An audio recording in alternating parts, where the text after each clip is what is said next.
Welcome to the Shared Practices podcast, season 6 on growth. And for a season on growing your practice, we've actually talked very little about marketing. Part of that is that I was waiting for Michael Anderson to come on the air. So, Michael, welcome to the show. It's good to be here. Michael is co-founder, co-owner, you and Laura. We embody Wonderist. Yeah. So my wife, Laura, and I co-founded Wonderist 8 years ago. And man, at that point, it was just the two of us on a couch. And it's grown a lot since then. I'm currently sitting in San Diego in our 8,000 square foot office, and sadly, still in the middle of COVID here. It's empty, but we've got about 40 Wonder Buds that we work with to do marketing for dentists all across the country. Say that again, Wonder Buds. Wonder Buds. So we love to really embrace the wonder in our brand, and so I think it just kind of happened organically. But maybe in the second year, we just started calling all the people on our team Wonder Buds. We've got our Wonder Pups, so we've got a bunch of dogs that are normally in the office. We've got our Wonder Buds, our wonderful team members, and for our doctors that work with us, we're now sending out shirts when people start up. It says Wonder Doc on it, so we're trying to brand the whole Wonder world, basically. It's the wonderistagency.com. You guys came on the show 2 years ago. You and Laura and I met by helping me take planking photos so that I could win the VOD contest shamelessly with a awful throwback to planking.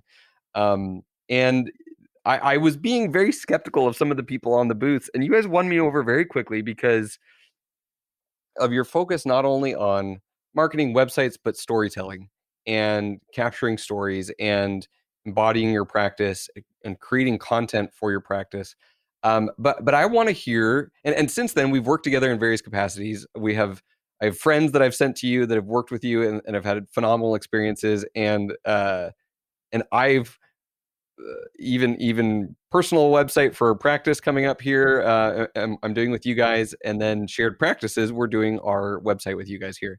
So I have a lot of trust in Michael and Laura and Wonderist, and you've also served as kind of a person I can check ideas in terms of, okay, who should we have on the show? Who would you recommend? I tend to vet people through Michael. So I wanted you to lay out a foundation of understanding marketing from a dentist perspective, marketing 101. And where do dentists normally go wrong with this? I feel like we talked about this before the episode. People want results. They want patients in their chair, and that's what they want marketing to do, and they want to skip everything. So tell me about that and your experience in helping dentists becoming marketers. Yeah, I mean, I think it's a point of continued frustration for dentists, and I think the first thing to recognize is that there are a lot of missteps, and unfortunately, there's a lot of marketing solutions, a lot of marketing companies out there that I think have put a bad taste in dentists' mouth, and so it's important to be an advocate for yourself. And I think as much as it'd be great to say, listen, I can just hand this off to someone else and totally trust them. The more that I've been in the industry, the more I'm a big fan of saying you got to have a base level foundation of education to understand how marketing works, so that you can advocate for yourself and make sure that you're a partner in marketing, right? If you just want a machine that you can start punching a button and it spits out patients, it's probably not going to satisfy you in the end. And so, I think to that end, one of the first pitfalls that I've seen for a lot of dentists is that, when we begin a conversation, the first thing they want to talk about is channels. They'll very frequently will hear this conversation. They'll say, my friend has this practice and they do all their marketing through postcards. Do postcards work? Or I've heard postcards don't work at all. My friend uses Facebook ads. Tell me about Facebook ads. Do you guys do that? And so it's very channel focused, right? We're talking about where the marketing happens. And what I would encourage dentists to start with, and this is the hardest part, which is why most of the time marketing agencies don't focus on it, and why dentists don't get there, is you've got to figure out what you have to say, what makes you different. And there's a lot of different categories that can make you different. And I like to break this down into 3 different kind of categories. One is, being authentic, just by making a decision not to hide behind stock images and to actually put yourself out there through photo and video. That by itself will make you different than 80% of the practices around you. So that's the first thing to do. This is hard to do, but it's hard to do if you don't have help. So if someone's like, I'm gonna get out there and get photos, you know, you can hire a photographer, you can hire a videographer, you can do this in a way that all you have to do is show up and be yourself and talk.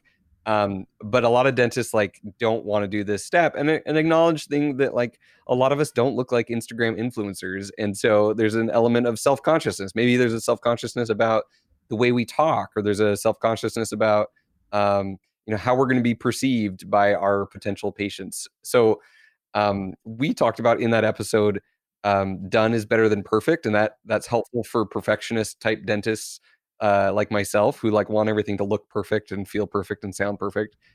What else would you say if someone has either self-conscious issues or hesitancies about sharing their face, their voice, their videos of themselves on their website and online? I think it starts with goals, right? What's your goal for your practice? And if someone says, listen, I just want to have a bread and butter practice. Maybe, if I can get to $400,000 or $500,000 a year, I'm happy with that. You can probably check a bunch of boxes in your marketing, and you can achieve that just through referral, insurance, and just by existing, by breathing. But if you are listening to podcasts like this one and getting excited and saying, man, I want to grow, I want to be exceptional, I want to be more. I think what you have to challenge yourself to say is there's other people that are trying to be exceptional too. And you are the business at the end of the day. I think dentistry is so unique. As I've thought about it, there are very few professions. I think hair, barbers and hairdressers, Mm. maybe your accountant. You could maybe say in some people's lives, personal trainers. There's a few others that people have these long standing, ongoing relationships with, where you can literally watch someone grow up or go through phases of their life. So it's intimate. It's an intimate relationship. It matters to people a lot. So the point is, you're the business. They care. They like you. People actually get to know their dentist and have a relationship with them. And so it's important that you embrace that. And if you're not willing to do that, what we would say is set your expectations lower. That's okay. Mm. Maybe everybody has to embrace who they are, but you also have to embrace what that means at the end of the day. And I also think there's an added benefit of if you can figure out a way to authentically show up on your website, maybe even some social media, you can self-identify or help patients self-identify as the ideal type of patients that you would want in your practice. So if you really don't like stuffy, uptight people, and you can showcase a little bit of, that you're relaxed, that these are the things you care about. You really like, you're into horse riding, or you're into, a certain sport, whatever it is. If you can kind of exist online in that uh, your full self, then you're going to attract patients because they're going to say, hey, I'm interested in some of those things. I like how this person is coming across. I would want them to be my dentist. My best advice here is, I think for a lot of dentists, it's overwhelming to think about becoming a content creator. And Dr. Lowe, you're a great example of someone, like, you're a great content creator. Like, you love creating content. You embrace it. But not every dentist is going to be able to do what you do. And so what I would say is, treat it like building your practice, or moving into a practice, however you want to approach it. And if you're upgrading the practice with new technology, if you're hiring new people, if you're updating furniture, show that stuff off, right? And that's where, for me, you don't have to sit down and do 4 hours of videotaped interviews. Just having the commitment to having someone capture your space. It could be someone on your team.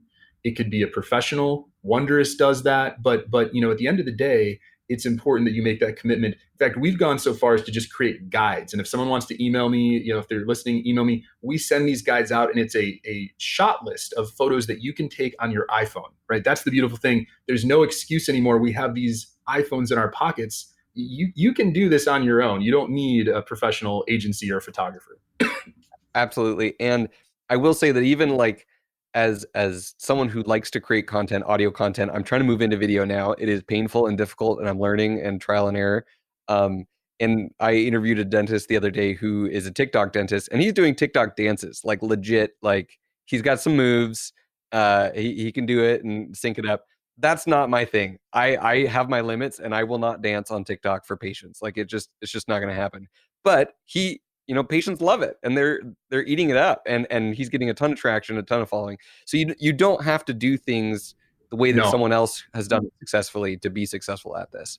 I think the key thing is, at the very least, commit to one session. That's the key, right? You don't have to, if you do one, if you have someone capture your practice one time, that can last you for years. And I think that's a good foundational point to start. And then if you want to elevate it, you can start to do the more advanced stuff like capturing patient testimonials.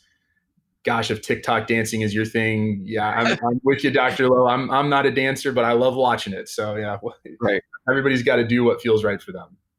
Cool. Well, I took us on a huge tangent there. You were on your way to like laying some foundation Yeah. stuff about, where to start and understanding some fundamentals. So step one is really sort of figuring out what you have to say that's going to help you stand out. And the first part of that is to embrace being authentic. Don't hide behind stock images. The second thing that I think is maybe more traditionally understood is, what is the actual spirit of your practice that's a little different. Now, this is the hardest thing for dentists because we do hundreds and hundreds of conversations, every year where we'll ask this question and we get the same responses. Our team, we're real friendly. We treat everybody like they're our family. You step into our office, it feels like you're in your living room. Like these are the things we hear over and over. Or people get real excited about technology. We've got a CEREC mill in the office, and maybe that is a point of differentiation. But if you can go a mile down the street and find another dentist that's going to say, I do that too, you need something more. And so we really push people to find the one thing that makes them really unique. And so it's hard. It's hard to find that.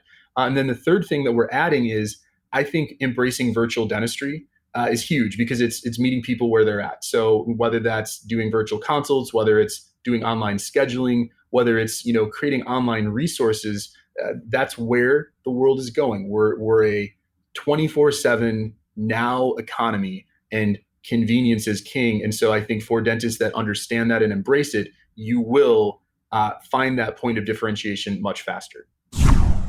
So I have with me today Dr. Matthew Standrich. We're talking about 3D printing and specifically about the Sprint Ray printer. What about your favorite application of the Sprint Ray printer? What do you use it most often for? It's interesting because I teach orthodontics and I teach on Blue Sky Plan and how to make your own models, how to fabricate your own in-house aligners. And so people would probably think it'd be that. Yeah, that was my thought. But my favorite thing to do is digital wax ups for trial smiles. Interesting. Because I use ExoCAD, but now with the Blue Sky Plan, you can do digital wax ups on there as well. But I can just take somebody, do a digital wax up, either myself or I send it to a designer offsite that'll do it for pretty reasonable per tooth. And they get me back the STLs. I print them up. I make a Siltec putty splint off of that, and then I can inject that with some crown tip material, put it in their mouth, let it cure, take it off, and they get to see right there in their mouth what the wax up would look like. That, to me, is one of the most rewarding things because you can explain to them, you can do digital simulations on photos and all that stuff, but if they get to see it in their mouth and kind of test drive it a little bit, that's my favorite thing. Okay, so one last question for you. Who is the right purchaser of a Sprint Ray? How do you know if this is going to be worth it for me? There's just so much that you can do with it that if you're one of those offices that wants to be kind of a super GP of sorts or just provide a lot of different services in your practice, then a 3D printer is just a no-brainer at that point. Thank you, Dr. Matthew Standrich. My pleasure. If you're one of those dentists like Dr. Matthew Standrich that wants to offer a variety of advanced services in your office via 3D printing, go to sprintray.com/SP to get 2 free bottles of resin bundled into your Sprint Ray printer. That's a huge value offered exclusively for the Shared Practices listeners. Go to sprintray.com/SP. Michael, okay, I want to go back to that second point. Finding something that's different about your office. We talked a little bit about like if you can just show up and show your personality, like that can be what's different about your audience is that, you got your unique set of personalities. I know you're a fan of what Jamie Amos helps startups do, which is to find a cause and a charity and a purpose. And I'm having recently had the experience of kind of trying to retrofit that into an office. I think it's easier if you do a startup and that's like just part of your DNA, that's part of who you are, that's part of your story, than trying to retrofit, hey, what cause or charity do we want as an office? And some of the team members are like, well, no, I don't like that. And other ones are, on board with different things. Whereas if you come to the table of like, hey, this is what we're about, and this is our cause and charity, that's easier. That being said, it can still be done as an existing office coming in. Maybe you haven't had a cause, you haven't had a charity, you haven't had something that you're passionate about above and beyond dentistry that gets baked into the office. Is that kind of what you were talking and thinking about what differentiates your office, or are there other examples of how to do that? Yeah, so as part of our onboarding strategy, we've actually created structure around this, and I'll just briefly kind of share a little bit of our philosophy. We have what we call buckets, right? And our thought is that you really should probably differentiate in one bucket, maybe two if you're really, really unique. But I think a lot of times we ask questions to people and they try to be different in every one, and it's like, no, you probably won't. And so here are the ones we've come up with. The first one is financial, right? So you might be the most expensive dentist in town because you just have this insane commitment to technology and quality and experience, or you might be the most affordable dentist in town. And both are okay, right? There's no judgment on either side of that. If you're not either of those, then this is not your bucket. Experience. So, this is going to be, what part of the office experience that patients have is unique for you. And again, this can't be like, wow, their experience, we're just really nice. Like every dentist is going to try to strive for that. This is, we've got a school bus in our lobby that has a movie screen inside of it. And our whole office is, themed like it's the School of Dentistry or something like that. I'm stealing this from one of our favorite dentists in Sheboygan. They've got an awesome practice. And so, that's unique. No one else can say that they're doing that. And then the next bucket is service and technology. You got to be careful with this one. In some markets, having a CEREC mill, you're the only dentist in 20 miles or 40 miles that has this. That's huge. In San Diego, having a CEREC mill is, the office, on the corner also has a CEREC mill as well. So you need to really find a way to lean in. Maybe you really specialize in frenectomies. Maybe, you really lean into biomimetics. Those are things that are incredibly unique. And if they're positioned the right way, that's something that can really help you stand out. Reputation is another one that we look at. Is it a family practice that's been, it's got continuity of care for 75 years? That's unique. That's something not many people can say. Or, do you have some accreditations or experience? Are you a fellow teaching at a local educational institution? Those are things that you can really embrace and focus on. And then the last one is the office and location. Sometimes location is a really great point of differentiation. You can imagine if you're the practice in Seattle that's right under the Space Needle, you could brand yourself around that, right? That's something you could really own.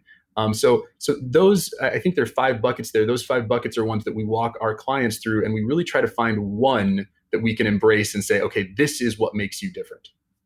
Cool. I love that. And I love that you've got a process to kind of walk people through that and find, because that can feel overwhelming of like, how are we different? So now we're past the how are we different. The last part of it you were saying is a way of capturing people who are interested in moving forward. So I guess broadly, I didn't want, this is going to take a huge step back, and I apologize. That's what our episodes are, and I guess our listeners are used to it by now.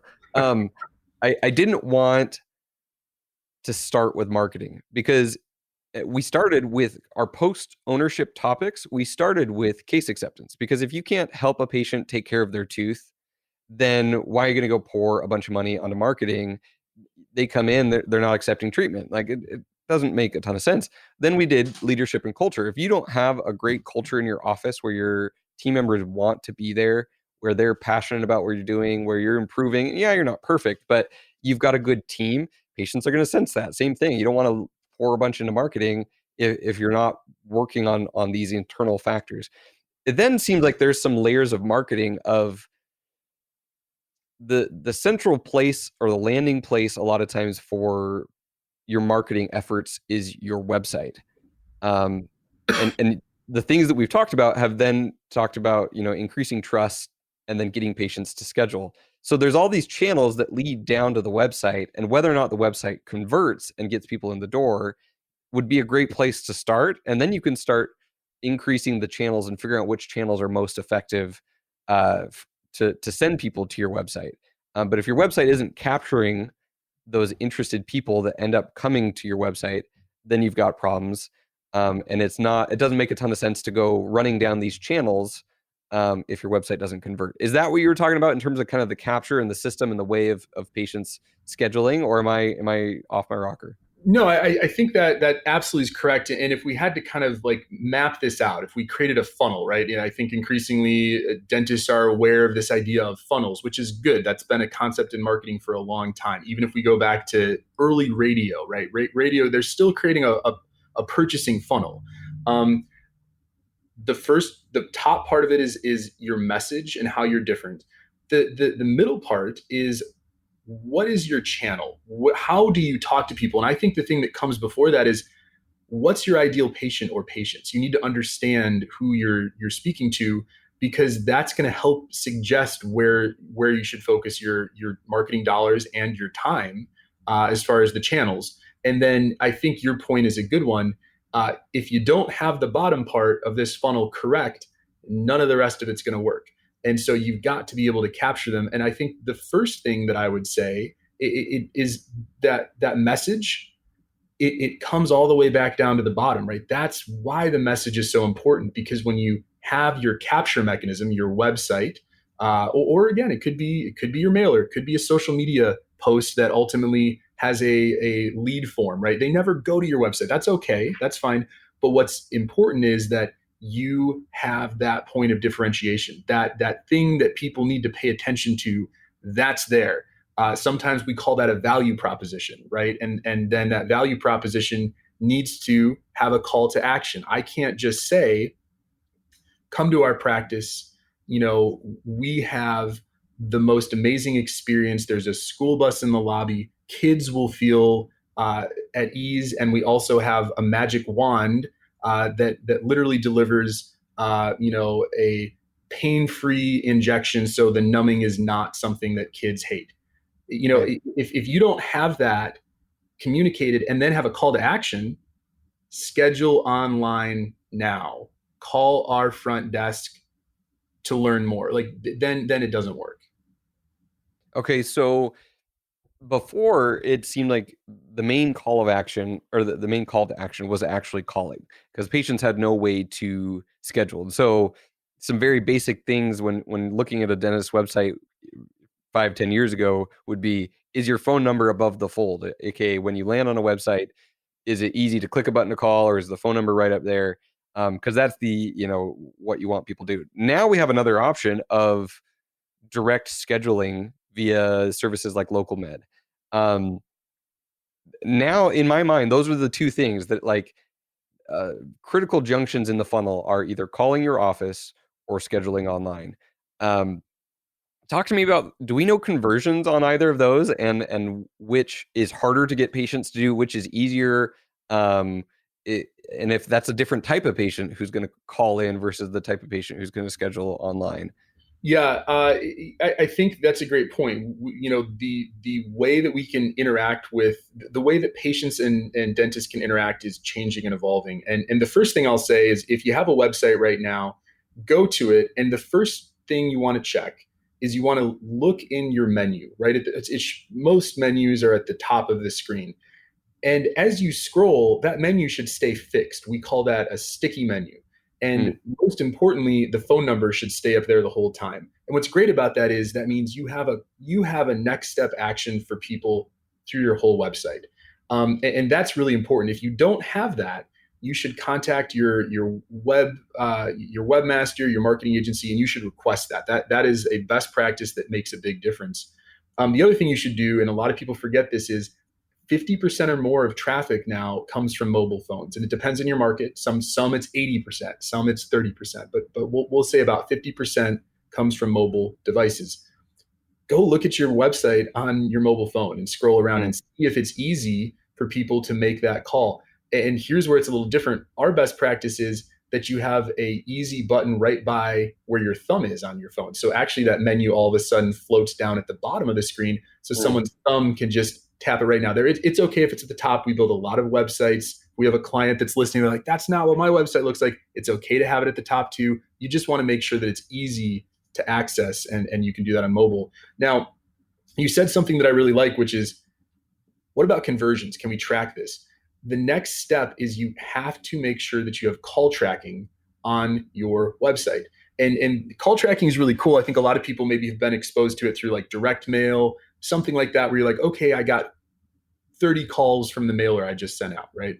Well, on websites, we can get even smarter, and you can install a piece of code that dynamically can tell where people come from. So, for example, if someone were to come from Facebook, your actual practice number, and you can watch this happen, it flips, it changes right when your website loads, and it shows a different number that is just for Facebook. Now, the cool thing is when someone calls it, it just directs directly back to your front desk. So there's no experience different for anybody, but we're able to now look at a report and say you got 10 calls from Facebook, 45 calls from Google Ads, 15 calls from Yelp, whatever the channel is we want to test. And that's how we can make informed decisions about what channels are the most important ones for us to focus on. Local med, and we really love local med, and here's one of the reasons why. Wait, sorry, I'm going to interrupt you here. I apologize. Before we go to local med, on the call tracker, the pushback that I've seen some people say on call tracking, like, because I was sold on call tracking, for a long time, is like, okay, that's something I'm definitely going to do once I'm into practice ownership. The hard part is sometimes people will see you on multiple different things. Like they'll see you on a Facebook ad, and then they'll Google you and check out your Google ads, and then they'll go to the listing phone number and call from there. So maybe the Facebook ad triggered them to like know you exist, and then another Facebook ad later reminded them of you, and then they think, you know what, I am going to call, but they're like, I just want to check this guy out and this girl out and see, is this dentist amazing or not, and the reviews. So the hard part is sometimes the data isn't perfect because people are coming from multiple sources, and it takes multiple touch points to get people across the finishing line. So that's kind of like what I've heard from individual practices. You're on the other end of this as a marketing agency. You've got a lot of data. Is that data, like, what percentage of your clients, which I'm asking a random percentage, do you have a decent number of dentists who have call tracking set up and like dialed in and effective, and it's like their go-to for everything? 98% of the clients we work with use call tracking. And Cool. I think your point is very good in that, my dream is to create this perfect net where we can attribute every new patient with exactly how they heard first to the practice.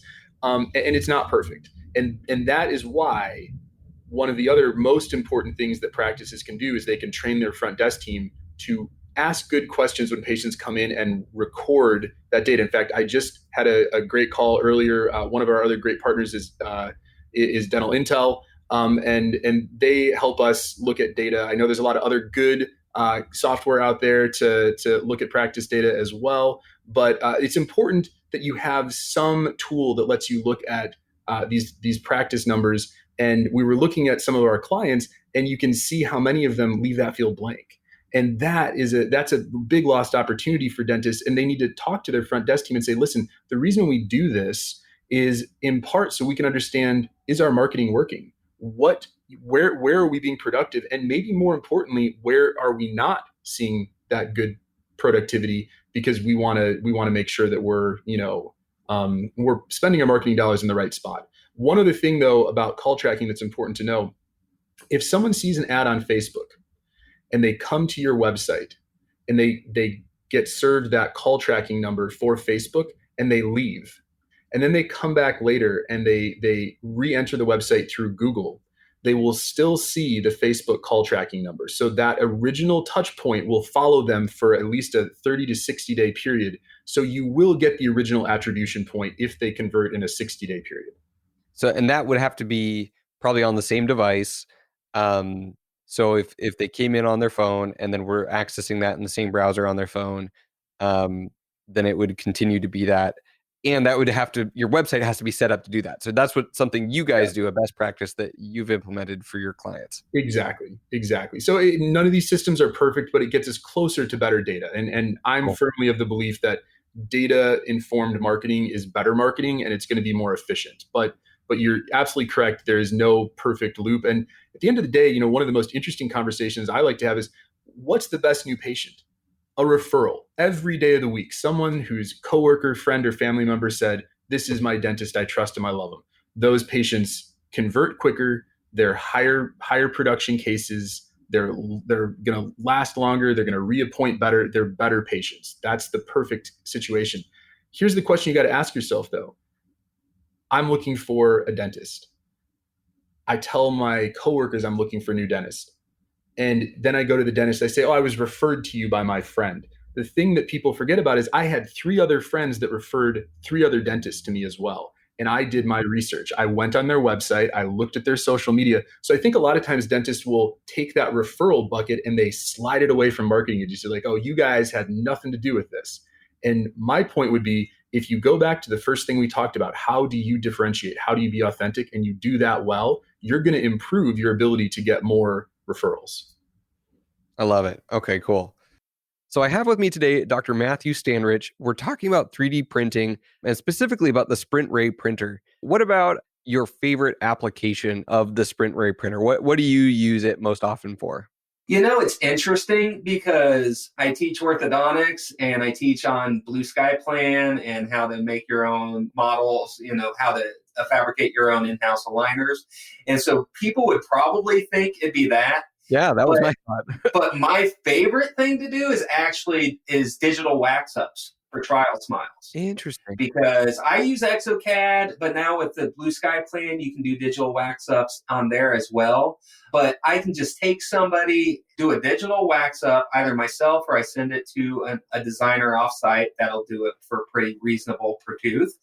And they get me back the STLs. I print them up. I make a Siltech putty splint off of that, and then I can inject that with some crown tip material, put it in their mouth, let it cure, take it off, and they get to see right there in their mouth what the wax up would look like. That, to me, is one of the most rewarding things because you can explain to them, you can do digital simulations on photos and all that stuff, but if they get to see it in their mouth and kind of test drive it a little bit, that's my favorite thing. Okay, so one last question for you. Who is the right purchaser of a Sprint Ray? How do you know if this is going to be worth it for me? There's just so much that you can do with it that if you're one of those offices that wants to be kind of a super GP of sorts or just provide a lot of different services in your practice, then a 3D printer is just a no-brainer at that point. Thank you, Dr. Matthew Standrich. My pleasure. If you're one of those dentists like Dr. Matthew Standrich that wants to offer a variety of advanced services in your office via 3D printing, go to sprintray.com/SP to get 2 free bottles of resin bundled into your Sprint Ray printer. That's a huge value offered exclusively for the Shared Practices listeners. Go to sprintray.com/SP. So I interrupted you again about when we started to talk about local med, about the other way to capture, so there's someone actually picking up the phone and calling, and we can capture that data if we've got call tracking in place and we're doing it right. Scheduling an appointment online as another very concrete. If we can get people to pick up the phone or schedule online, that means we're doing something right along the way. And if we have any data around calling in versus scheduling online and the quality of patient and any of that, have you seen any of that or seen that one is preferable over the other? Would you rather have someone calling in or would you rather have someone scheduling directly, all things being equal? I think it depends on the practice. I know for people that are not using a service like LocalMed today, I think the initial gut reaction is nervousness about losing control of your schedule. And I'll tell you, we've had this conversation with many, many practices. We love, as a marketing agency, it's a gift to have something like LocalMed because it gives us the ability to have campaigns that convert 24/7, right? We're not worried about the front desk missing a phone call anymore. We're not worried about someone like myself. I'm working till 6:30 or 7 every day, and then I get a chance to focus on me. That's when I start doing my research, saying which dentist should I go to? How should I schedule an appointment? And to be able to have the convenience, that's the big word here, convenience of doing something like schedule your appointment after hours. It's huge. Interestingly, I've got a dashboard pulled up because we were looking at it before with some of our practice data. I'm not going to reveal any practice names here, but it really depends on the practice. I've got one practice here that I'm looking at, and I'm looking at basically all of 2020, and they had 46 people schedule on Local Med, and these are new patients. 46 new patients come in through Local Med through the course of the year. Now that may not blow you away, but you think about 4 or 5 years ago, if someone had said, "Well, this is how people are converting," that's unheard of. And the reappointment percentage is 63% there. And so, we can see that not only are they coming in, but they're staying. Again, that percentage could be a little higher. But as we compare the treatment acceptance rate, the reappointment percentage rate for this practice, it's basically consistent, if not higher, than other channels as well. And so we really love that. Now, here's one thing that I've got to brag on for a second. When Local Med first came out as a marketing agency, that created a problem for us. We were excited, but here's the problem. Currently, we're running Google ads or Facebook ads to a website. And the way we justify that to our dentist is to say, listen, we spent this much money and we generated this many conversions, phone calls. Well, now we're sending that traffic there, and guess what? The conversions went down. Why? Because people were converting through Local Med, right? So, but we couldn't capture that. And to the Local Med team's credit, we talked to them, and they worked with our team at Wonderist, and now we can actually track Local Med scheduled conversions. So if you're doing Google ads, if you're doing Facebook ads, it doesn't matter. We can say, here's how many people your marketing efforts actually brought to the practice through Local Med, and you can account for that in your marketing. That was a big step forward. Interesting. So the tracking has caught up to Yes. where we want it to be, where we can tell, okay, if a Local Med patient scheduled who just randomly typed in the URL versus someone who had clicked on a Facebook ad, clicked on a Google ad, we can tell where they came from, which is important data to have. Right. Exactly. So it's super important that you lower that barrier to entry for your ideal patient, and whether that is extending your opportunities to answer phone calls, whether that's looking at a call answering service after hours, whether that's Local Med. Those are key things that help you capture leads. The other thing that we've gotten really excited about, and it is self-serving, but I have to share it because it's something that we've seen success with, is virtual consults. And the cool thing about this is that if you think about phone calls and scheduling, it's asking someone to make a decision, commit to coming in, commit to taking off of work, commit to getting in the car, commit to overcoming their fear potentially of the dentist, or of how expensive it's going to be, or pain. There's all these objections people have. And what we would recommend is to have something below that conversion point that lets people reach out to you. Now, for us, we think virtual consults is the right way to go, but it could be as simple as a form, right? But you just need to make sure people want to reach out to you. And the great thing about virtual consults is it's saying, listen, maybe you're not ready to come in today. Let's do a virtual house call. You take a few photos of your smile and tell me what's wrong, and I'll send a video back to you on my time frame. It's not a live conversation back and forth, or it doesn't have to be, but we're seeing dentists have more and more conversations with the types of cases they want. All-on-4 cases, implant cases, restoration cases, stuff that is really why they're doing dentistry, by lowering that barrier to entry and building trust virtually. I think that's an important thing to add if you are already using Local Med or a scheduling software, and you're already, you feel like you're well positioned to get phone calls. Add that lower barrier to entry where people can reach out to you virtually. So, and this, I feel like this falls into the next bucket of capturing and establishing a relationship with a patient that you might have to nurture. You might have to do a little bit more work on. And I feel like there's going to be some dentists who react very favorably to this. They're like, oh, this is cool. This is another way to interact with patients before they get there, attract that ideal client. And there's going to be some dentists who hear this and be like, ugh, I got to do some online virtual consult back and forth. Like if they don't schedule, they're not serious. I'm not wasting my time. Talk to me about that, about who's this right for? Who is it not? Is it just by procedures? And about the conversion on this, there's this sense of like, am I going to be wasting my time, or is this going to be frustrating to be, patient sends over photos, I, respond somehow, and then all of a sudden they don't schedule, they ghost me.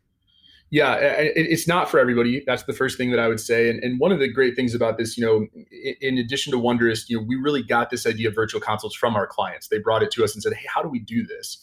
And we've been really lucky to partner with one of our favorite dentists, Dr.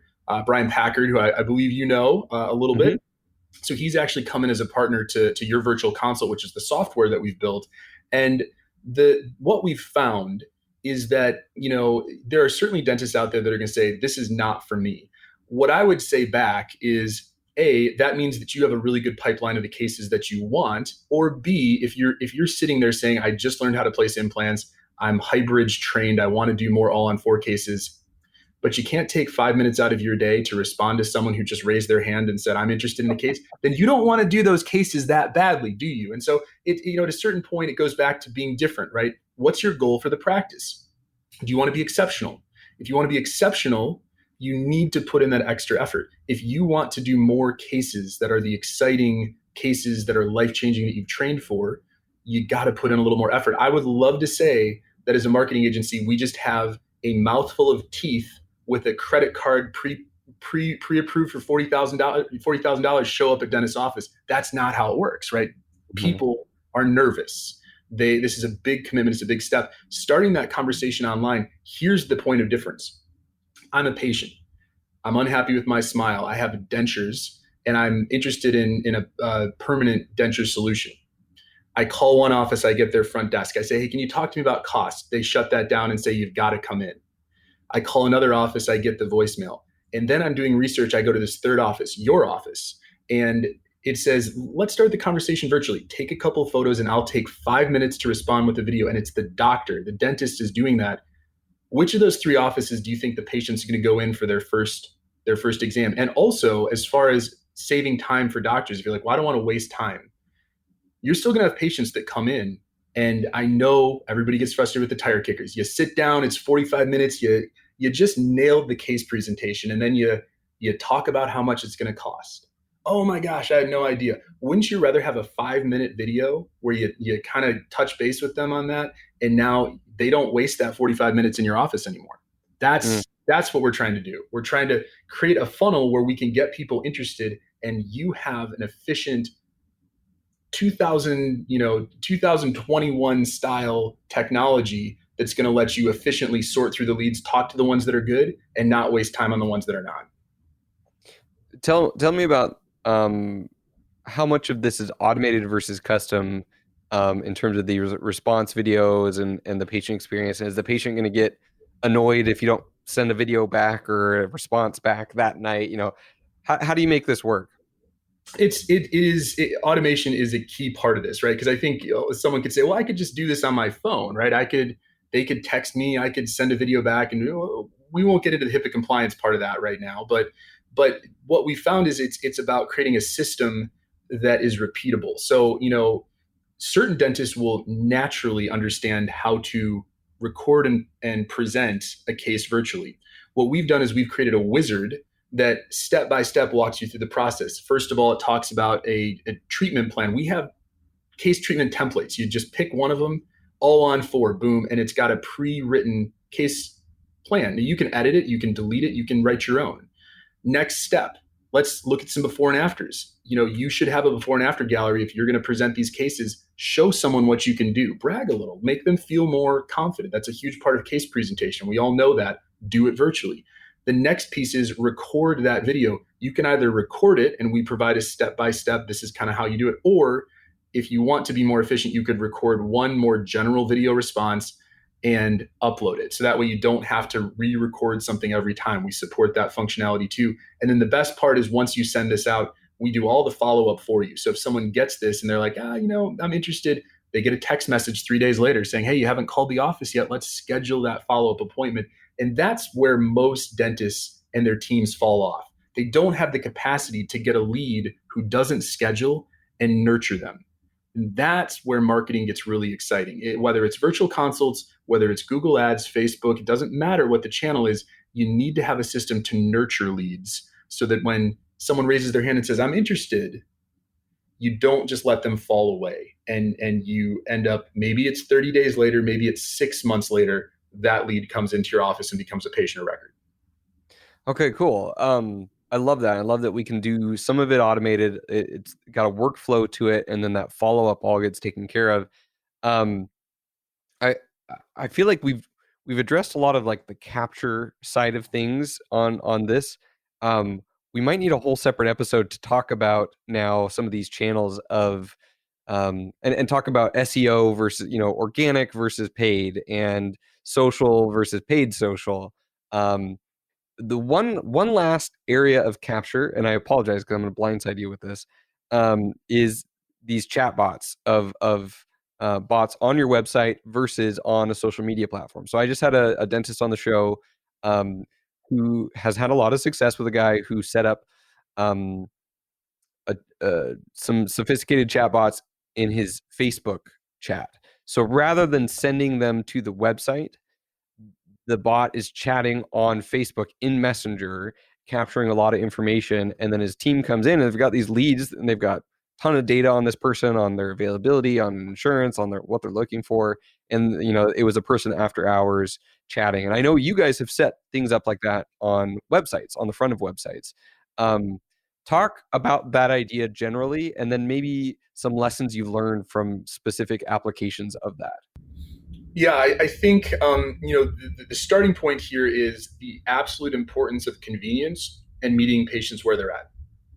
The practice that does this best will win every time. If your competitors are closed, but a patient goes on your website or on your social media, and you can signal to them and say, hey, we're here, whether it's a live person or a chat bot, that's huge. Our best case scenario is to connect this to a live person, but that takes resource in office, discipline. And I think that we've all at least had this experience at this point where you think you're talking to a person and you quickly find it's a chatbot. And what that means is the conversion rate is lower. You're going to convert less people when it's a chatbot. But what's great about chatbots is once you set it up and build it, it works for you all the time. So maybe the conversion rate's lower, but it's still converting and it's working 24/7. And so I think, I'm a big fan of adding live chat to websites. That is something I personally think every practice should have. As far as social media, depending on the market, if you're in a market that's going to be more active on social, it's a little bit more active. I think a chatbot is a good idea. Here's my advice though. Don't play it straight. Don't be boring. Some of the chatbots we built in the past, we'll name them something silly, and then I like using GIFs where you're responding with GIFs and almost admit to them that you're a chatbot upfront. Be transparent. Be like, hey, I'm the dental bot.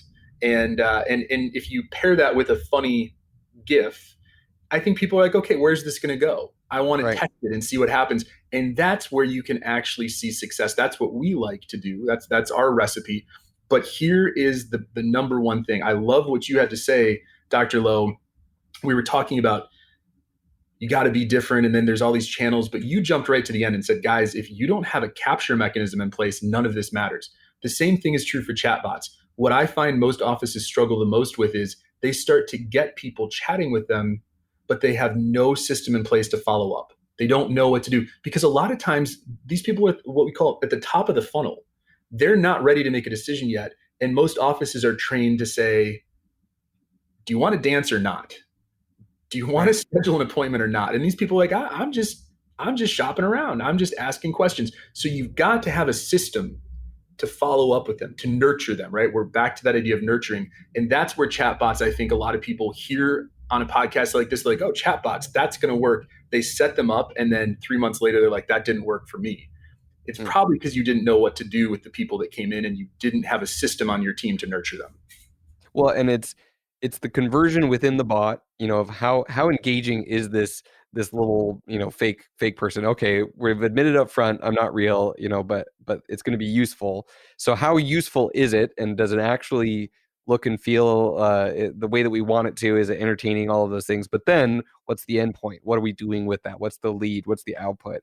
And what are we going to do with that in terms of following up with this patient? So um, let's go to, I guess, the last thing before we wrap up. I feel like I just threw a last thing at you. Last thing, number 2.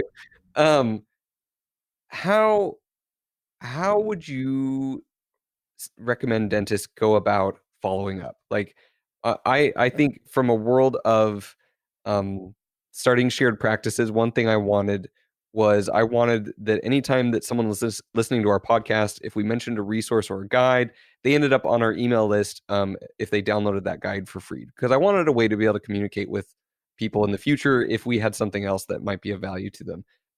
We've tried not to bother them. And in fact, we are the laziest newsletter company ever in the world. Like, we do not send out weekly updates or monthly updates via email. It's really just like, hey, here's something cool. We wanted to make sure you didn't miss this. It's a limited time type thing. Is an email list excessive for a dental office? Is that something a lot of your clients do? Or how would you recommend following up with these leads that aren't ready to schedule? Yeah, so this is a huge problem in dentistry, because I think most dentists listening, are going to say, well, I have a patient management tool, right? I've got a tool that lets me communicate with my patients. I hope you do. I hope you have a tool that lets you send auto reminders for appointments and, send a newsletter out, right? But we've got those for patients. Do you have a list of leads somewhere? I think most dentists are going to start looking around and be like, well, I could go here and I could combine it with this, but there's no real list of leads.